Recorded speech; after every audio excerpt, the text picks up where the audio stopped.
తెలంగాణ రాష్ట్ర ప్రజలందరికీ శ్రీ సీతారామ ఆంజనేయ హనుమాన్ జయంతి శుభాకాంక్షలు.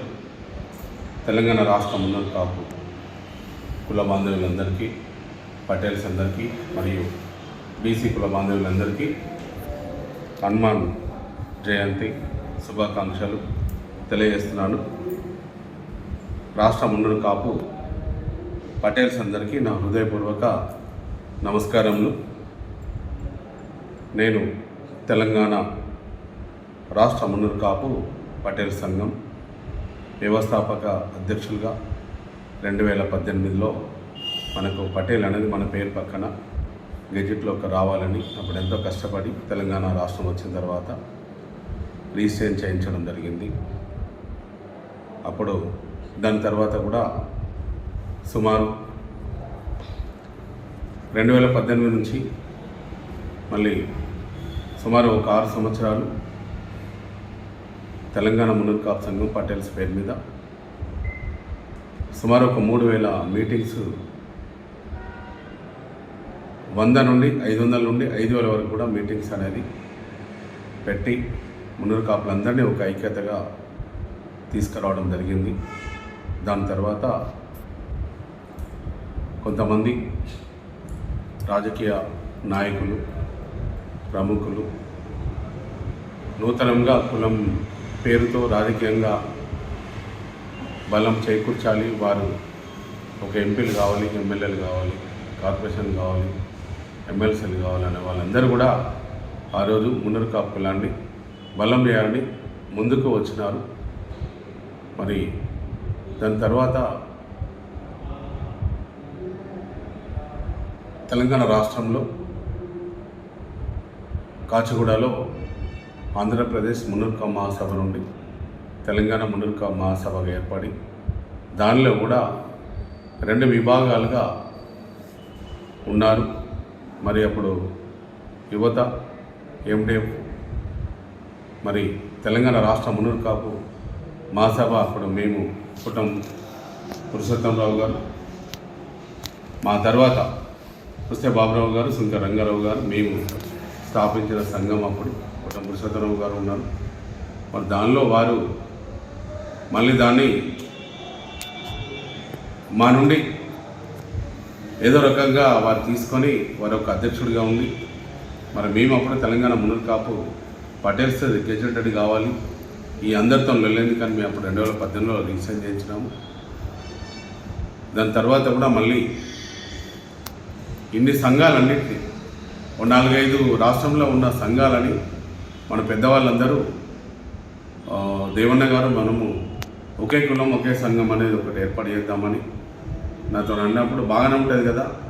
మరి అప్పుడు తెలంగాణ రాష్ట్రం వచ్చినాక కేసీఆర్ గారు ముఖ్యమంత్రి గారు అప్పుడు యాదవ్లు కానీ, మరి పద్మశాలకు కానీ, గౌడ్స్ కానీ, ముదిరాజు కానీ, ఉమ్మరి కమ్మరి కానీ అందరికి కూడా పథకాల రూపంలో 1000 కోట్ల రూపాయలు ఇస్తున్నారు. మరి మన కులానికి ఏం వస్తలేవు, మనందరం కూడా వివిధ పేర్లతో సంఘాలు ఉంటే మనకు ఏం ఫండ్స్ రావని చెప్పేసి అని అప్పుడున్న బీసీ శాఖ మంత్రివర్యులు గంగుల కమలాకర్ గారు, మరి అప్పుడు గాయత్రి గ్రానైట్స్ మరి చైర్మన్ భద్రాద్రి రవిచంద్ర గారు, ఇంకా మిగతా వివిధ పేర్లతోనే అప్పుడు ఉన్నవాళ్ళు, మంత్రులు, మాజీ మంత్రుల వాళ్ళు కానీ, ఎమ్మెల్యేలు కానీ అందరినీ పిలిచి వి హనుమంతరావు గారు, కేశవరావు గారు, దానం నాగేందర్ గారు, వనమ వెంకటేశ్వరరావు గారు, జోగు రామన్న గారు, నేతి విద్యాసారావు గారు, మొత్తం మంది ఆ రోజు మినిస్టర్ క్వార్టర్లో ఒక మీటింగ్ పెట్టి దేవన్నా నువ్వు ఒక్కడు ఒప్పుకున్నట్టయితే ఒకటే సంఘంగా ఉంటుంది, ఇవన్నీ చిన్న చిన్న సంఘాలన్నీ కూడా ఒక యూనిట్ అయితే అంటే నేను ఆ రోజు నమ్మి ఒప్పుకున్నాను. దాని తర్వాత కూడా 2 సంవత్సరాలు కాలం వెళ్ళదీస్తాను. కరీంనగర్ పేరుతో పుట్టం పురుషోత్తం గారు, తర్వాత నేను మళ్ళీ ఎలక్షన్ వస్తున్నాయి బాగా నేను లొల్లి పెడితే అడవుడిగా ఇంపీరియల్ గార్డెన్లో ఏర్పాటు చేసి మళ్ళీ అధ్యక్షుడిగా నాకు పగ్గాలు ఇచ్చినారు 3 సంవత్సరాలు. దానిలో 3 సంవత్సరాలు పగ్గాలు ఇచ్చినాక కూడా ఎప్పుడు కూడా కాలువట్టి ఇక్కడమే సరిపోయింది, కానీ నేను చైతన్య యాత్ర పెట్టినా ఆపినాను. ఏది పెట్టినా కూడా ప్రతిదీ కూడా మనకు ఫండ్స్ రావాలని పెట్టినా కూడా ప్రతిసారి కూడా రవిచంద్ర గారు, మరి కమలాకరణ గారు, వి ప్రకాష్ గారు, మరి కొంతమంది ఇంకా నాయకులు కూడా అందరు కలిసి ఒక అపెక్స్ అని పేరు పెట్టి దాని ద్వారా నన్ను కట్టడి చేసి 3 సంవత్సరాలు కులం ఐక్యత కోసం వందల కొద్ది మీటింగ్ పెట్టాను, సుమారు 1200 మీటింగ్లు పెట్టాను. కానీ ప్రభుత్వం దగ్గరికి వెళ్ళి మాత్రము కేసీఆర్ దగ్గరికి తీసుకెళ్ళి మనకు ఫండ్స్ మరి మీరు వేరే బీసీలందరికీ ఇస్తున్నారు, మా కులంలో కూడా మేమంతా ఇవ్వట్టుకున్నామని వీళ్ళు తీసుకెళ్ళి ఒకసారి కేసీఆర్ గారికి పరిచయం చేయలేదు. ఆ కేసీఆర్ దగ్గరికి వెళ్ళి మాకు ప్రభుత్వం నుండి ఆ ఉన్న 10 సంవత్సరాల్లో కూడా రూపాయి నిధులు కూడా వీళ్ళు తీసుకురావడానికి ప్రయత్నం కూడా చేయలేదు. మరి అట్లా మేము కులంకు నేనున్న ఒకే కులం ఒకే సంఘంలో 3 సంవత్సరాలు ఉన్న కులం ఐక్యత వచ్చింది, కానీ కులం నుండి 1 రూపాయి కూడా నిధులు తీసుకోలేని పరిస్థితుల్లో ఈరోజు పెద్ద నాయకులు చేయబట్టి తీసుకోలేకపోయినాము. మరి కులంలో ఒకే కులం ఒకే సంఘం పేరు మీద వజ్రరాజు రవిచంద్ర గారు ఎంపీ అయినారు, రాజ్యసభ అయినారు, మరి అందరూ కార్పొరేషన్ చైర్మన్లు అయినారు, ఎమ్మెల్సీలు అయినారు. వారి హోదాలను బట్టి ప్రతి ఒక్క పదవులు వచ్చినాయి. అంతకుముందుకే కమలాకర్ గారు మాత్రం ఈ ఒకే కులం ఒకే సంఘం ఏర్పడే ముందుకే ఆయన మంత్రిగా ఉన్నారు, వారిని తప్పు పట్టేది ఏం లేదు. కానీ వీళ్ళందరూ కలిసి కూడా కులం కోసము 1 రూపాయి నిధి కూడా ఇప్పియలేదు అనేది కూడా జగమెరిగిన సత్యం. నేను దానికి ఓపెన్గా ఎప్పుడు ఏది మీటింగ్ పెట్టినా నేను ఓపెన్గా వీళ్ళందరితో చర్చకు రెడీగా ఉంటాను. ఈ రాజకీయ నాయకులందరూ కులం కోసం మేము ఏం చేయాలని ఏమన్నా మాకు అంటున్నామని అన్నప్పుడు మీరందరూ ఒక దగ్గర రండి, నేను ఒక్కడే వస్తాను. మీ అందరు రాజకీయ నాయకులు వివిధ పార్టీలో ఉన్న నాయకులందరూ మీరు ఒక మీటింగ్ పెట్టుకోండి. మీ అందరి సులభం కోసము మినిస్టర్ క్వార్టర్లో మీటింగ్ పెట్టి కులాన్ని అంతా ఒక దగ్గర తీసుకొచ్చినామని చెప్పినారు. ఆ రోజు మా సభ వాళ్ళు రాలే, యువత రాలే, ఎండెప్ రాలే, అందరూ కూడా వచ్చి వెళ్ళిపోయినారు.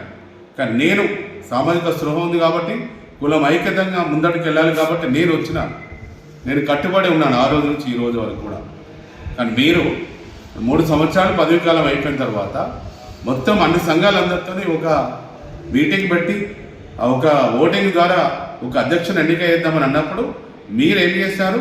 కులగణంలో 8 కులాలను కలపాలి, మనము మన జనాభా తగ్గిపోయినది, గవర్నమెంట్ జనాభా తగ్గించిందని చెప్పినారు. జనాభా తగ్గించినట్టయితే మన కులాన్ని జనాభా ఎంత ఉందో తెలియజేయాలి, మనము అప్పుడు సంఖ్య తెలియజేయాలి. కానీ మీరు ఇంకా వివిధ పేర్లతో ఉన్న బీసీలో ఉన్న 8 కులాలను మీరు కలపాలని నన్ను కట్టడి చేసి ఆ రోజు ఈ కులానికి ఒకే కులం ఒకే సంఘం అని దాని నుండి నన్ను బయటకు పంపించాలనుకున్నారు. మీరు పంపించినారు, నాకు బాధ లేదు. ఎందుకంటే నేను ఒకే కులం ఒకే సంఘంలో మీ అందరి మాట మీద నేను వచ్చి ఆ రోజు కులం డెవలప్ అవుతుంది, ఆర్థికంగా ఎదుగుతుంది, సామాజికంగా ఎదుగుతుంది, రాజకీయంగా ఎదుగుతుంది, మీరంతా కూడా బలంగా మీరు పనిచేస్తారు అనుకొని మేము నమ్మినాను.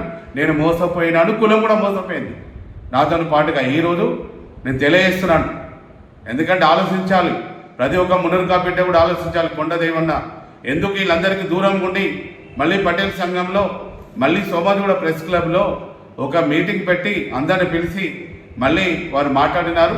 వాళ్ళందరూ కూడా ఏం చేస్తారు? సోమాజిగూడ ప్రెస్ క్లబ్లో దేవన్న మీరు మళ్ళీ 3 సంవత్సరాలు ఉండండి, మన కమ్యూనిటీని బలం చేయండి, మన పటేల్ సంఘం మీద ఆ కూటమి నుంచి తప్పుకోండి అని వివిధ జిల్లాల నుండి 33 జిల్లాల నుంచి అన్ని జిల్లాల వాళ్ళు వచ్చినారు. వాళ్ళందరూ కూడా బాధ్యత ఇచ్చినారు.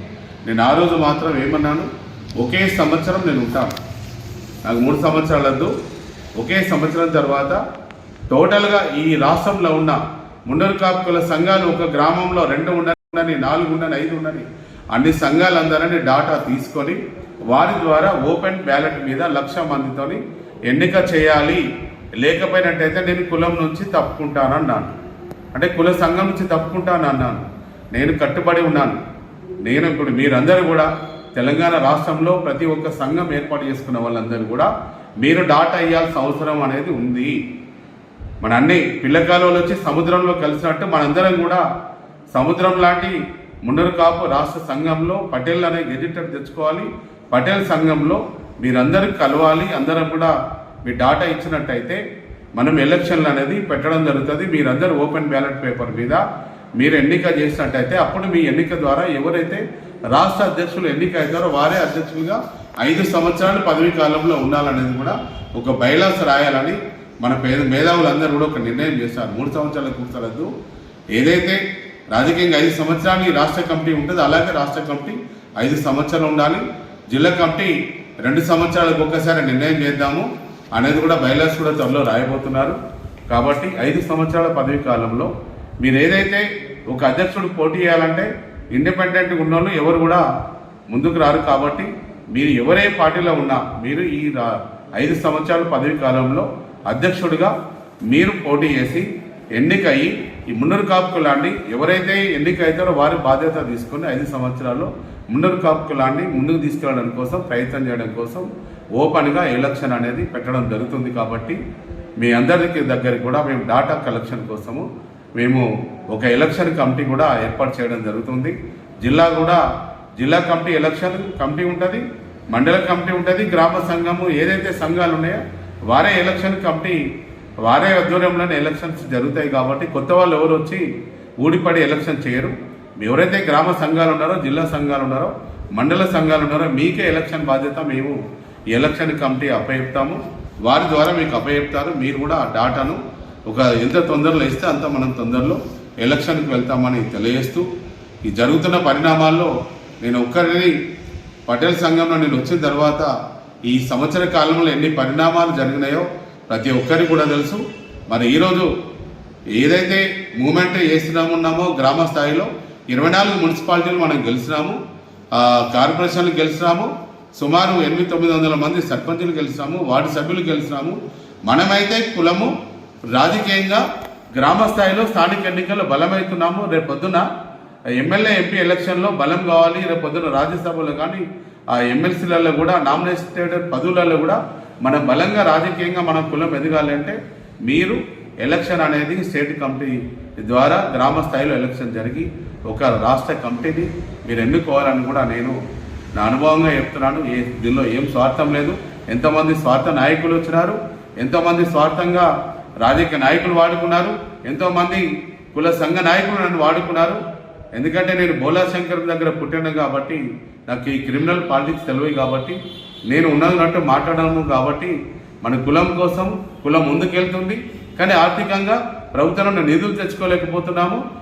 నన్ను ఎంతమంది ఎలా తొక్కాలో ప్రతిరోజు కూడా నా మీద నా ఒక్కడి మీదే పనిచేస్తున్నారు. ఇవన్నీ కూడా పట్టపంచలు అనేది మా రాజరాజేశ్వరి అమ్మవారు, రాజరాజేశ్వర స్వామి, నా కులము ఈరోజు పటేల్స్ అందరూ కూడా నాకు అండగా ఉన్నారు. కాబట్టి ఈరోజు మనము స్టేట్ ఎలక్షన్లకు పోతున్నాము. ఈరోజు ఏ రాజకీయ నాయకులు కూడా నేను ఇప్పటి వరకు మీరు ఎన్ని తప్పులు చేస్తా ఎన్ని రోజులు మీరు కులాన్ని వాడుకున్నా నేను ఏమనలేదు. రాబోయే రోజుల్లో కులాన్ని మీరు రాజకీయంగా లబ్ధి పొందాలంటే కుల సంఘాలను మీ గ్రామ స్థాయిలో మీరున్న కాన్స్టిట్యున్సీలో మీరున్న జిల్లాలో బలం చేసుకోవాల్సిన అవసరం అనేది ఉంది. ఇంకా ఎన్ని రోజులు కూడా పిల్లి పాలు తాగదు.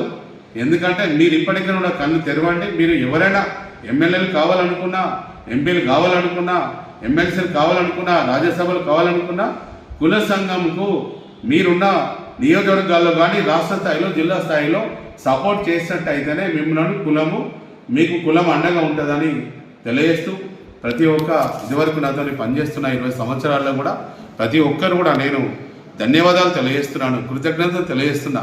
మీరందరూ ఉన్నారు కాబట్టి, నన్ను నమ్మినారు కాబట్టి ఈరోజు కులంకు సేవ చేసే అదృష్టం అనేది మీ అందరి ద్వారా నాకు కలిగింది.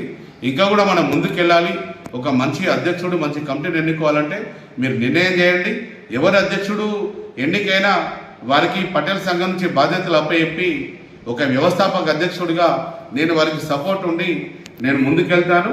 నేను కూడా రాష్ట్ర అధ్యక్షుడిగా పోటీ చేస్తాను. ఎవరైనా పోటీ చేయాలనుకున్న వారు కూడా ఎన్నికల్లో పోటీ చేసి గెలవాలని తెలియజేస్తూ వచ్చే నెల నుండి ఈ ఏప్రిల్ నెల నుండి నేను అన్ని జిల్లాలు నియోజకవర్గాల్లో పర్యటించి డాటా ఫామ్స్ ఇస్తాను. మీరు ఎలక్షన్ కమిటీకి మీరు ఫామ్స్ నింపి మీరు పంపించినట్టయితే త్వరలో నామినేషన్ ప్రక్రియ మొదలవుతుందని తెలియజేస్తూ ఎవరైతే కులం సేవ చేయాలనుకునే వారు రాజకీయంలో ఉన్న, కుల సంఘంలో ఉన్న, వ్యాపారులైనా, బిజినెస్ వాళ్ళైనా ఎవరైనా కూడా అధ్యక్షుడిగా కమిటీలో పోటీ చేసి కులానికి మీరు మేలు చేసే విధంగా ముందుకు రావాలని కోరుకుంటున్నాను. జై మున్నూరు కాపు, జై జై మున్నూరు కాపు, జై పటేల్, జై జై పటేల్.